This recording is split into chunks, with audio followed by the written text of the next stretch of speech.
Hey everyone, Justin here from the Bill Coors Wellness Center, coming at you with another quick stretch break that you can do today to help to refresh and re-energize yourself. We're going to hit a lot of different muscle groups, and as you can see, we're going to be completing this one today seated.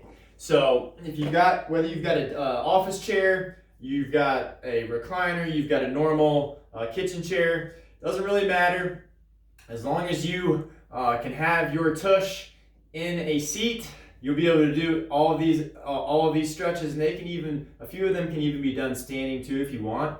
But I just figured this would be easier for you to knock these out while you're working, or just while you're hanging out at the house after work. So with that said, the first one we're going to do is called a crossover spinal twist. So I want you to scoot to the edge of your seat. You're going to cross one leg over the other. Try to get the knee as close to the bottom knee, the top knee, as close to the bottom knee as you can.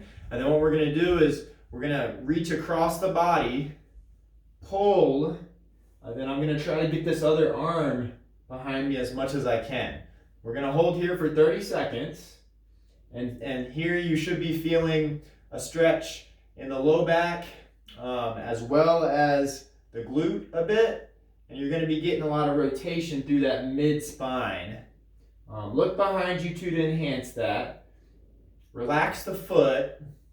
And then now that we've got 30 seconds on this side, we're going to switch it up and do the same thing on the other side. So my left leg's coming over my right. I'm going to try to pull, and I can even do it like this if I don't have quite as much flexibility to get my back of my arm against that leg on the outside of the leg. And then we're just taking nice big deep breaths here. 30-second hold. And that is our crossover spinal twist. So come on out of that. Next we're going to move to a seated cat-cow. So I'll spin right 90 degrees and give you the angle from the side. What I want you to do, hands are going to come behind the ears, and then we're going to create our scared cat pose, where I want you trying to roll your hips underneath of you. As you do that, you're going to bring your chin towards your chest, hold that for a second, and then we're going to reverse it and try to go into our cow, where it can even help to come up on the toes a bit.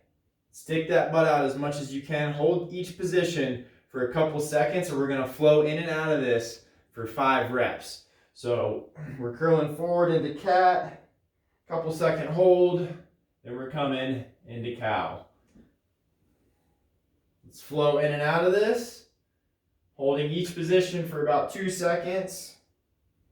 I like to come up on the toes when I come down for that cat. It kind of helps me get my hips behind or rolling behind me, which is what we want to get as much mobility through the spine as possible. Let's go for one more. Perfect. Shake it all out. Then we're going to move to our third one, which is a tried and true classic. It's a seated piriformis stretch. Ankle's going to come on the top of the opposite thigh, and then we're going to simply just push down. You're going to feel a stretch deep in the hip capsule. That's what we're aiming for here.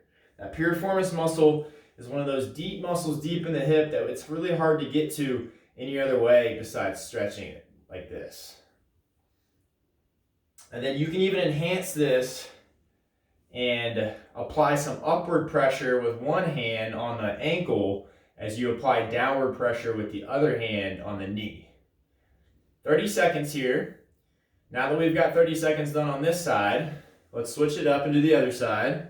Ankle over top of the opposite thigh. We're going to press down. As I said earlier, you can slide over just a bit, pull that arm underneath, then do a little bit of pulling up as you push down to enhance that piriformis stretch. Stay nice and tall here. Breathe as normally as you can.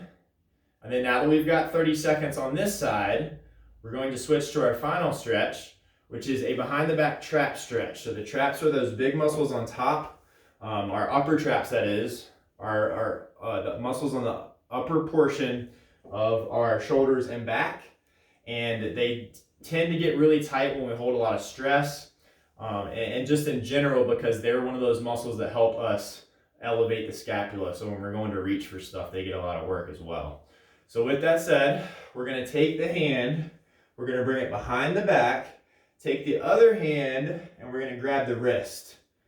Now, if I'm pulling my left arm behind my back with my right arm pulling, I want to lean towards the right or away from that arm. So in this position, I'm bringing ear to opposite, or to same shoulder, excuse me.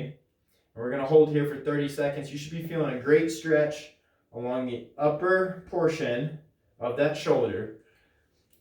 Remember to breathe as normally as you can. You can even adjust the angle a bit and get the muscle on the outer edge of your neck.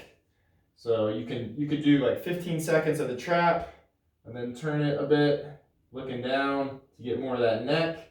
Now that we've got 30 seconds on that side, shake it out, and then we're gonna do the same thing. So my right arm's coming behind, I'm gonna grab it with my left arm, and then I'm tilting away from that right arm. So ear comes to shoulder, and I'm breathing, I'm trying to stay upright here.